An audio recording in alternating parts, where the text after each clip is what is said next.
안녕하세요. 여러분들 반갑습니다. 남다홀스 아트입니다. 자, 이 그림은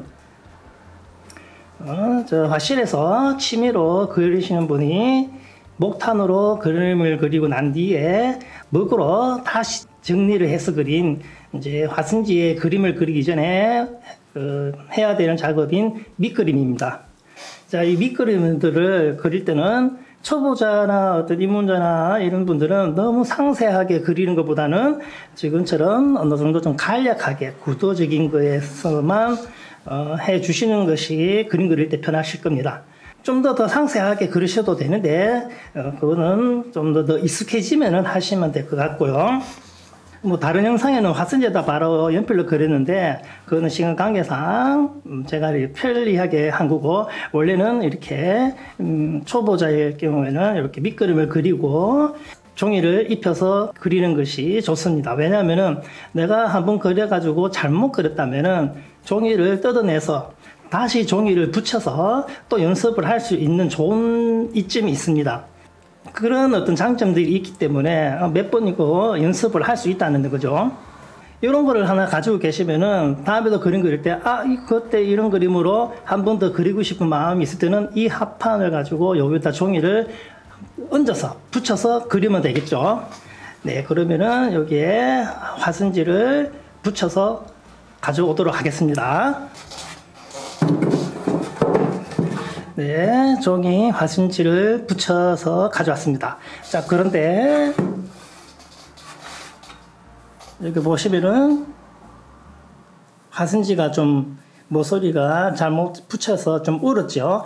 근데 여기가 화승지가 울어서 그런 것이 아니라 조금 전에 보았던 밑그림 그린 종이가 울어서 그렇습니다.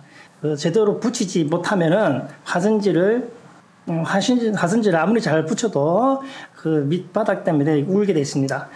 밑그림 그릴 때도 종이를 모서리 부분을 잘 붙이셔야 됩니다. 잘 당겨서 붙여야 됩니다. 자, 그럼 이제 그림을 한번 어떻게 그리는지 설명해 보도록 하겠습니다. 네, 지금부터 그리는 방법은 제가 그 수묵 풍경화를 그릴 때 방법인데 여러분들도 어떻게 그리는지 한번 보세요. 먼저 연화목으로 이 어떠한 부분을 특정 지어서 그리는 것이 아니라 이런 부분들을 군데군데 입고선, 바위점, 초보자들이 그림 그릴 때 이제 이런 밑그림에다가 화승지를 얹으면은 밑그림이 어렴풋이 보입니다. 그래서 이 어렴풋이 보인다고 안 보인다고 좀 답답해 하시는 분들이 있는데 답답해 하시지 마시고 어렴풋이 보이면은 어렴풋이 보이는 대로 그리시면 됩니다. 지금 이 그리는 방법은 제가 수묵 풍경화를 그릴 때 사용하는 주로 그리는 방법입니다. 여러분들에게 비법을 공개하고 있습니다. 처음부터 끝까지 차근차근히 한번 보시고 어떻게 그리는지 한번 봐주시길 바랍니다. 자, 이런 식으로 그리면은 어디에 뭐가 있는지 알 수가 없지만 그림을 전체적으로 어떻게 내가 그림을 볼 수 있을지, 보통 초보자들은 이 하나 그리면 하나 여기만 바라보는데 지금 이런 식으로 그리는 방법은 그림을 전체적으로 내가 어떻게 그릴 것인지를 항상 생각하면서 그릴 수 있습니다. 그리고 수묵화 그릴 때 분위기 내기에 아주 좋은 방법입니다. 잠시 후에 전체적으로 어떤 분위기가 나는지를 한번 잠시 후에 보도록 하겠습니다. 네, 어느 정도 살짝 분위기를 냈는데요. 자, 이제는 이 부분에 소나무를 한번 그려볼 건데 먼저 가지부터 하는 것이 아니라 잎을 먼저 한번 해볼게요.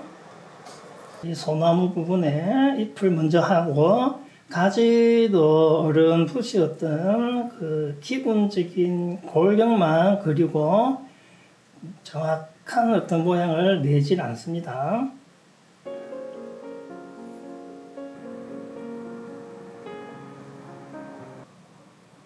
네, 이제 소나무도 대략적으로 분위기를 한번 내어봤습니다. 자, 전체적으로 한번 볼게요. 네, 전반적으로 이제 분위기가 나왔으면은 한 번 더 분위기를 더 내어줍니다. 진한 먹이 아니고 진한 먹 말고 약 단묵에서 살짝만 먹을 사용해서 이제 지금부터 좀 해야 될 부분들은 내가 어느 부분을 좀 강하게 해서 하고 어느 쪽 부분을 풀어줄 것인지 어느 쪽을 연하게 하고 어느 쪽을 좀 강하게 할 것인지를 부분적으로만 완성을 하는 것이 아니라 부분적인 그런 전체적인 분위기를 한번 만들어 주는 겁니다.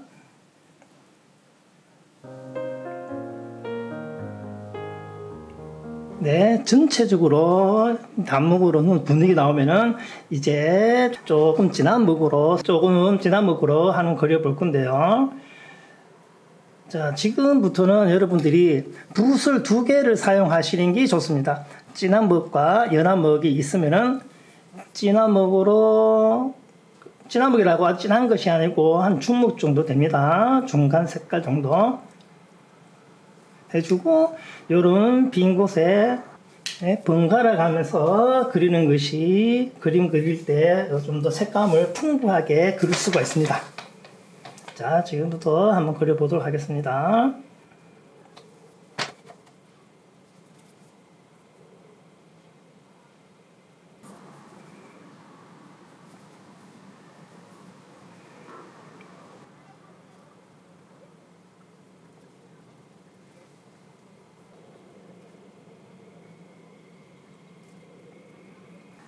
네, 지금처럼 이제 산에 어떤 분위기 나왔으면은 앞에 이제 나무를 그리는데 여기에서 보고 이제 여기를 진하기를 정해서 그리면 됩니다.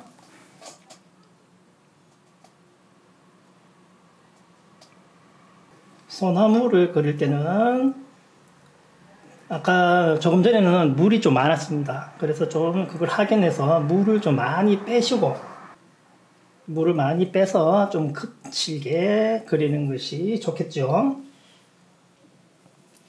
자, 이제 그 소나무 가지고 있는 그런 골격들을 좀 이제 그려주시면 되겠습니다.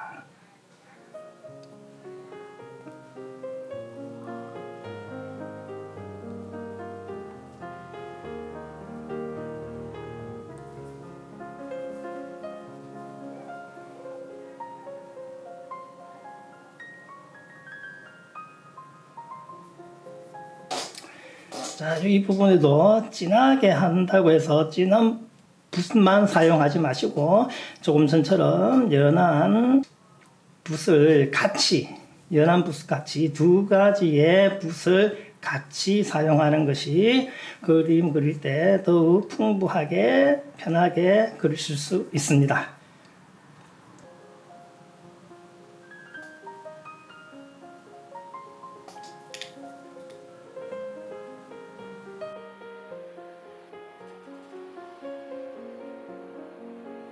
네, 이제 전반적으로 앞에와 중간, 뒤에 어느 정도 농담 차이가 나왔습니다. 제 같은 경우는 이 정도 됐으면은 요 뒤에 있는 배경, 뒤에 있는 산, 제일 뒤에 연한 것을 뒤에 걸 마무리하고 다시 앞에부터 합니다. 그럼 저 멀리 있는 산을 한번 그려보도록 할게요.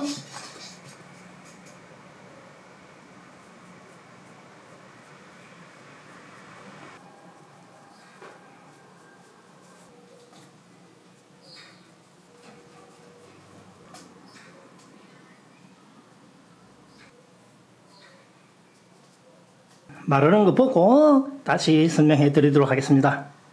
네, 제가 이런 제일 뒤쪽에 있는, 제일 멀리 있는 부분을 어느 정도 먼저 하고 하는 것은 이제 마무리 지을 때, 여기에 채색을 할 때 어느 정도의 농도를 주어야 될지를 판단하기 위해서 먼저 했습니다.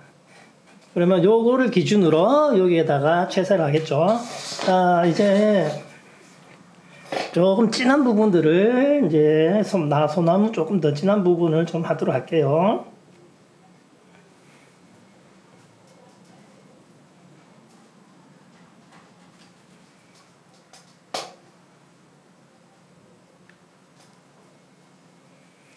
소나무를 좀 더 강하게 먹을 이제 조금 더 진한 걸 들어가도록 하고 난 뒤에 진하게 해 들어가고 자 이제 이런 부분에 산에 볼륨감을 조금 더 줄 수 있도록 숲의 어떤 볼륨감을 줄 수 있도록 볼륨감을 좀 주고 먹의 농도도 조금 부분적으로 들어가도록 더 진한 부분을 마무리를 하도록 하겠습니다. 볼륨감을 좀 주도록 하겠습니다. 그리고 바위에도 한 번씩 좀 더 강한 부분을 단계가 나올 수 있도록 그려주도록 하겠습니다.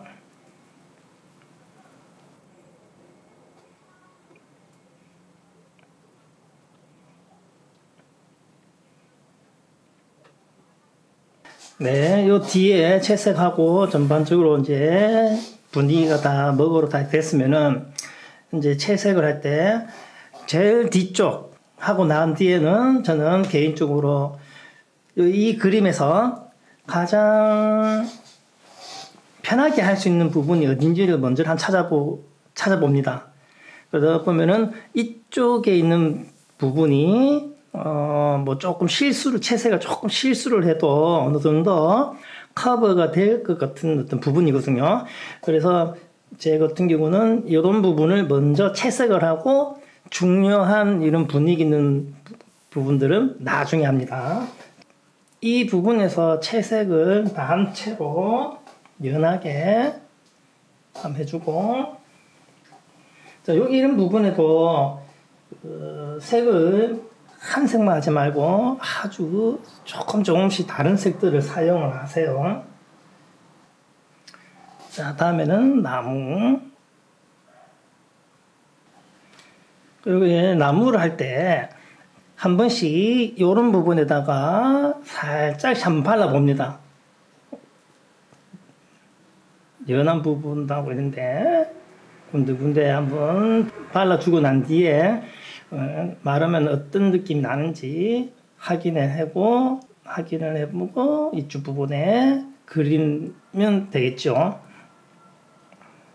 근데 요 앞에 있는 걸 한번 보고 기준을 해서 이렇게 이제 아주 담하게 옅은 색감으로 한번 발라보도록 하겠습니다.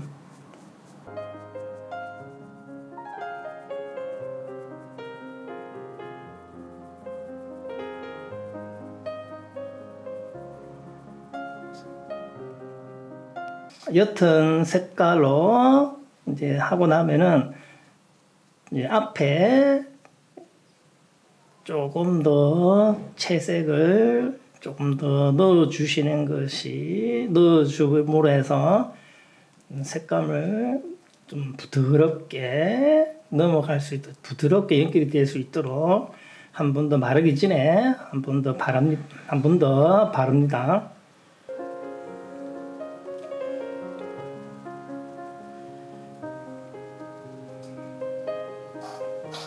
네, 이제 그림이 거의 이제 마무리가 되어 가는데, 자, 이 단목으로 산을 연하게 하고 난 뒤에, 이제 바위, 이제 마무리 해 보도록 하겠습니다.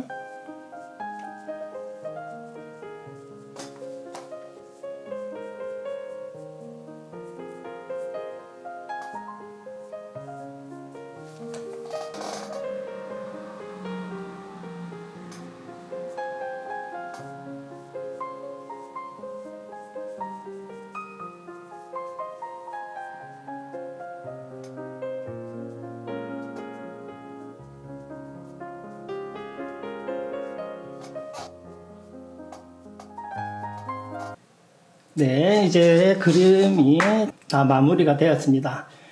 네, 조금 더 하고 싶지만 그래도 너무 욕심내지 않고 네, 여기서 마무리를 짓겠습니다. 네, 여러분 끝까지 영상 시청해 주셔서 감사합니다. 여러분 영상이 조금이라도 마음에 드시면은 구독, 좋아요 눌러주시고 앞으로 더 좋은 또 영상을 만들어서 여러분들한테 보여드리겠습니다. 그리고 채널을 운영하는 데 있어서 도움을 주고 싶은 분은 채널 가입으로 멤버십 회원이 되어 주셔가지고 후원해 주시면 감사하겠습니다. 다음에 더 좋은 내용을 가지고 찾아뵙도록 하겠습니다. 네, 감사합니다.